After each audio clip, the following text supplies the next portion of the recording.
This tutorial compares wealth versus profit as objectives of the business.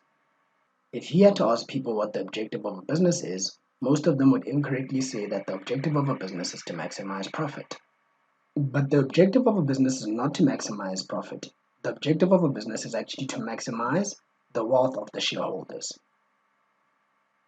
Let's make use of an example to drive this point home. Let's say a business has made a net profit of 1 million rand. Has the business done well? Should the shareholders be satisfied with this net profit of 1 million rand? Not necessarily. Profit as an objective is problematic, and we'll look at some of the reasons as to why below. Firstly, profit is an accounting figure, and as such it's subject to manipulation by accountants. Secondly, because of the accrual-based system of accounting, where income is recognized as and when it's earned and not necessarily when the cash is paid or received, this profit of 1 million rand doesn't necessarily mean that this profit is available as cash. Thirdly, focusing on profit might drive the financial manager towards focusing on short-term gains. What does that mean?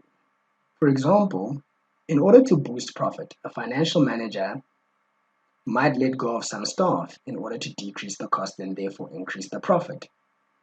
But while the profit might be high this year, next year you won't have the staff base necessary to either maintain or increase that profit.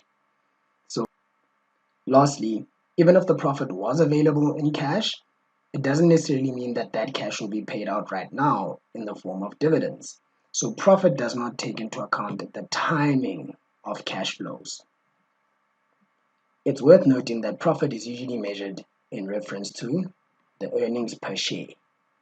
How much of a profit did you get for every share that you own? Whereas wealth, on the other hand, is usually measured by reference to the share price. EPS is problematic for the same reasons that net profit is problematic. Remember, earnings per share derives its value from the division of net profit over the total number of shares. So whatever issues your net profit has, as we've underlined below, your earnings per share will also have those same issues. The share price, on the other hand, corrects for all the issues that were identified with net profit and therefore earnings per share.